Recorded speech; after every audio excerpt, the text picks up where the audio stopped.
Hello guys, welcome. And I think this is the fifth video in the series of Frank Knight's book Risk, Certainty, Uncertainty and Profit. So, we always want certainty. We always want to be sure of what will happen in the future. So, as I already told you, that most of us, not all, but most of us, through many years or hundreds of years ago, have been in pursuit of certainty. And astrology is an example of that quest for making sure that the present will be at least the future will be better than the present, and how to make sure that you already know the future. So this is one of the ideas, uh, whether change and progress can be combined with a lack of uncertainty. Can you have progress without uncertainty? Can you make your life better without uncertainty? Let's see. So he writes, we turn now to the third grand division of theoretical economics, the study of the use of resources in an increase of resources for the making of goods and in the refinement of wants, alongside of an alternative to their direct use in making goods for consumption. The relations of these three theoretical problems are somewhat complex, and confusions in regard to them have been a prolific source of error in economic thinking. The first problem is the use of given goods in the satisfaction of given wants, with a given distribution of the goods to begin with and free exchange, and its analysis and solution constitute the theory of market price. Market price is, besides determining the apportionment of given stocks of goods, the product of past industry, at the same time show the social estimate of the relative importance of different goods, according to which the apportionment of resources under the second problem is worked out. In the first division, production goods do not enter at all, since costs already incurred have no bearing on price. As Gibbons put it, bygones are forever bygones. The second problem deals with the use of given productive resources in the production of goods to be used always in accordance with market price principles in the satisfaction of given wants. It has become known as the problem of static society or static state, and has two aspects. The first phase relates to the value of productive services separately, the second to the values of particular consumption goods in relation to the values of the productive services which go into them, or their costs. This is the problem of the long time or normal prices of consumption goods. It is, in a sense, as Marshall suggests, a case of two classifications crossing each other. The first problem classifies on the basis of consumption goods, showing the equation of the value of a commodity to that of the bundle of productive services entering into it. The second takes the productive services as a basis and shows the equation of the value of each unit of productive services to the value of the proportion of each kind of consumption goods in whose creation it is used, for which it is responsible.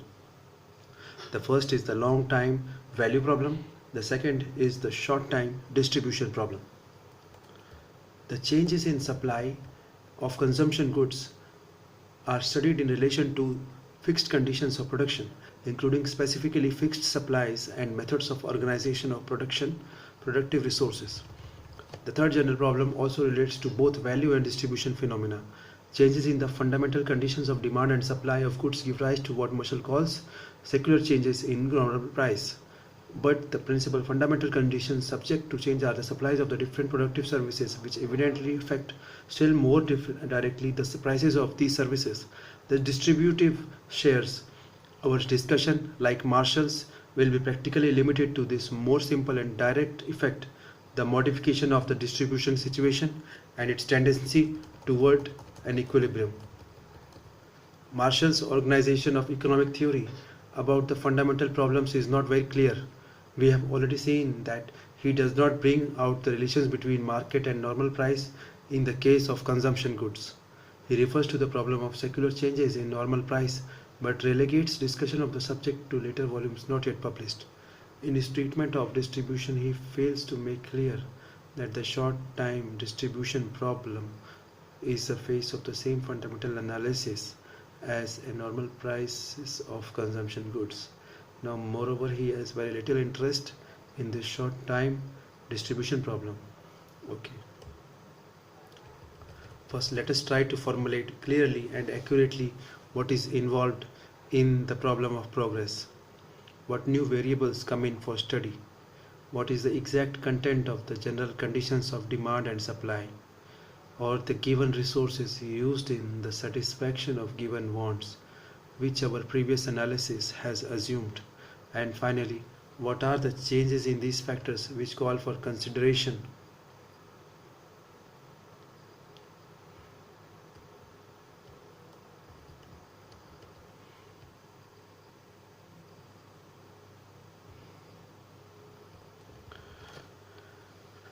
Marshall, whom the present study more closely follows than it does any other writer, seems to avoid, not to say evade, answering this question explicitly. He does at one point begin an enumeration of elements, cuts it short at once with the blanket expression quoted above. A well-known explicit list of static state or dynamic factors to be excluded is that of Professor J.B. Clark, whose name is especially associated with the contrast between static and dynamic problems in this country. He gives these 5 elements of progress: growth of population, accumulation of new capital, progress in technology, improvement in methods of business organization, and development of new wants. Professor Seeger modifies this list, and in the writer's view, okay, let's see. So there he has divided 2 columns. One is a value column, that is consumption goods, and the second is distribution, productive services column. So if problem 1 is given supplies of goods and given wants to be satisfied, there is value is by market price, then distribution is by no problem of distribution involved because it's a given supplies and given wants. Then problem 2 is given productive resources and given wants to be satisfied. Then first column is normal price, supply of each good a function of price, and second column is short time or market price distribution theory. Then the third problem is use of resources to increase resources and change wants as well as satisfy existing wants. Then first column is secular changes in normal price and long time or normal price distribution theory, supply a function of price. Okay, let's see. By combining the third and fourth factors and adding a new one, the impairment of natural resources or discovery of new natural wealth, it will aid in clarifying the issues if we consider separately the conditions of demand and of the supply of goods. Conditions of demand seem to include the following fundamental facts: the population considered as consuming units, its numbers and physical composition as to age, sex, race, etc. The psychic attributes of the population, its behavior towards the consumption of all sorts of goods, both inherited instincts in whatever sense such things exist, and the social inheritance of habit, customs, taste, standards, mores, and whatnot, including, of course, actual knowledge or beliefs as to the real characteristics of commodities. We must also include here any institutional facts as to the control of the consumption of some persons by other persons, such as authority of parents, sumptuary laws. Immediately, third one, the money income of the population both as to aggregate amount and distribution. Ultimately, in the equilibrium adjustment, the income and its distribution depend on the whole set of conditions of the supply of goods, especially the amount and distribution of productive resources in the society. It is imperative to remember that the end result of the competitive adjustment depends on the initial facts in all these respects. For completeness, it is important also to consider the given facts as to the geographic distribution of the population as consuming units. This is determined, of course, by the distribution of productive resources and of environmental conditions affecting desirability of sites of habitation. Distances here would be produce effects ramifying throughout the whole organization. Given conditions of supply include especially the supply of the factors of production, but there are other vital considerations. We may classify as follows: the population considered as labor force, numbers and composition, the psychic or behavior, attitudes, tastes, prejudices, etc. towards productive activities inherited or acquired, immediately money, income and its distribution, ultimately the distribution of ownership of productive resources of every kind.